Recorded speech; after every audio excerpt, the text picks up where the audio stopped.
ઉખેડી જ નાખ્યો. પાછી ધોરણ 9માં આવીને અભ્યાસ શરૂ થયો. આ એમબીલનો નવો વિચાર તો સાવ નીકળી જ ગયો હતો, પરંતુ ભગવાનને મારું દુઃખ સાંભળી લીધું હશે અને ફરી આ વખત આવ્યો ને એમબીલની જાહેરાત થઈ તો તરત જ આમ અંદરથી ખૂબ આનંદ થયો. પણ ત્યાં તો ઘરનું નડ્યું. ફરી એ વિચાર આવ્યો વેકેશન હશે તો, પણ ભગવાનની કૃપાથી વેકેશન પણ ન નડ્યું અને એમબીલમાં રહેવાનું નક્કી થયું. મેં ખૂબ ભગવાનનો દિલથી આભાર માન્યો અને કોઈ પણ વિચાર્યા વગર નામ લખાવી નાખ્યું. જેમ જેમ આઈએમપીએલના દિવસો નજીક આવતા ગયા તેમ તેમ અંદરથી ખૂબ આનંદ થતો ગયો. 3 તારીખે સન્માનથી આવ્યા, બધી માહિતી આપી.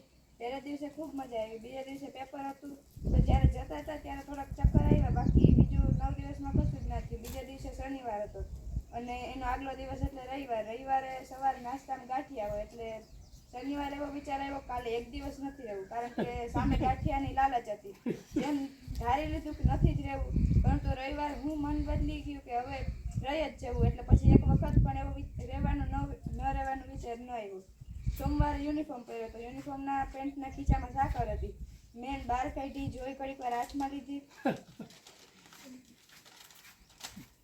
એક નાનો પણ ખાવાનો વિચાર ન આવ્યો. એક દિવસ જમવામાં સાંજે ખીર હતી તો બધા લલચાતા હતા ખીર છે, તો એ સાંભળીને પણ ન લલચાણાની.